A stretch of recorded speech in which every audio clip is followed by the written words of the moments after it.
Not sure who this Linda McQuaig is. Anyways, we're going to be dealing with an article of the Toronto Star. My God, and it's an opinion piece.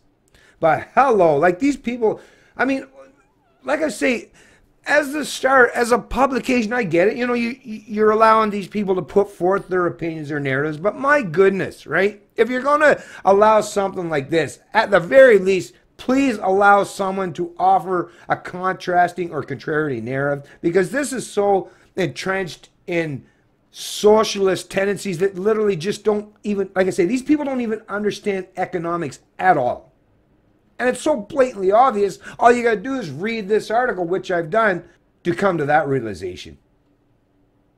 You're not helping anyone. You're not informing anyone by allowing this opinion piece to come out without at least showing, for those who want to hear the other side of the story and then have a link somewhere to a contrasting narrative in regards to the promotion of socialism, of government taking over the means of production. Like, come on, folks.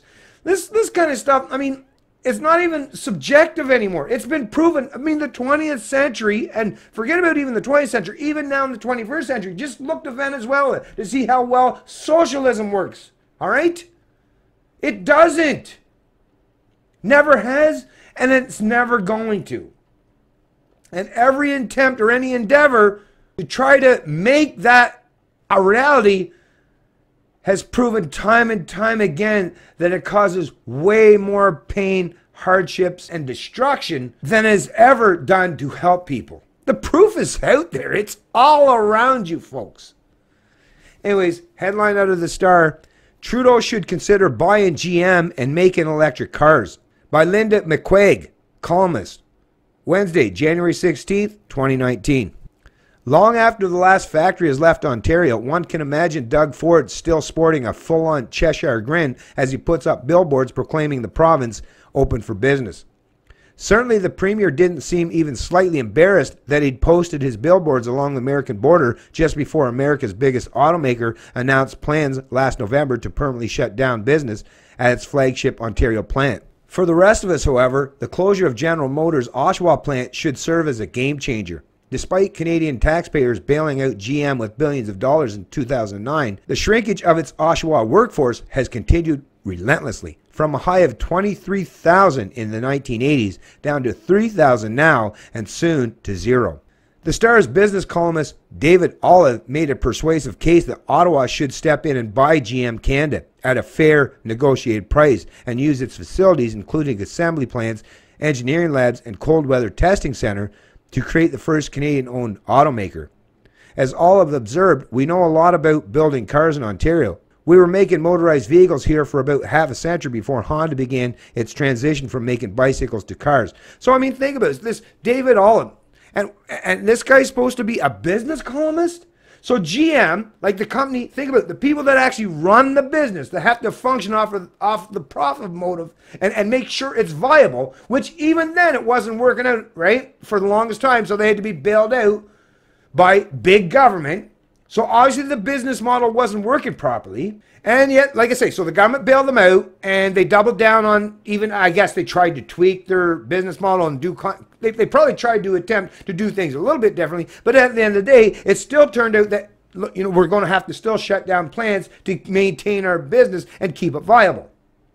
But yet, and these are people, like I say, that are actually in the business world, in the business community, and their paychecks and their actual business model relies on them making the right decisions, the right economic decisions.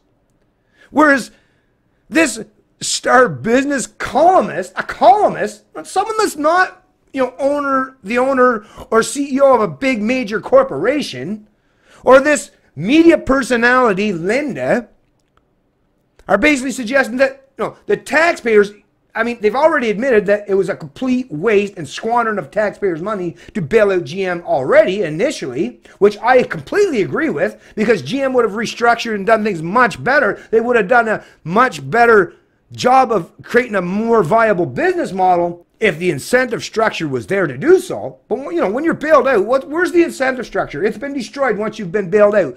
The incentive, like I say, it's not there. It's ceased to exist, or at least to a substantial degree.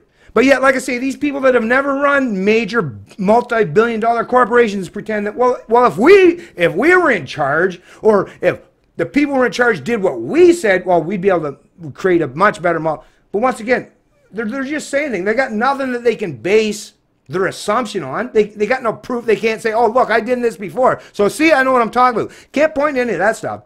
So they're just spewing rhetoric. And once again, what happened if the government did take over GM and then they were proven to be a complete and abstract failure once again? Well, you're asking the taxpayers to not just be on the hook for the first bailout, which has already happened. Now you're asking the taxpayers to be foolish or naive enough to try that again.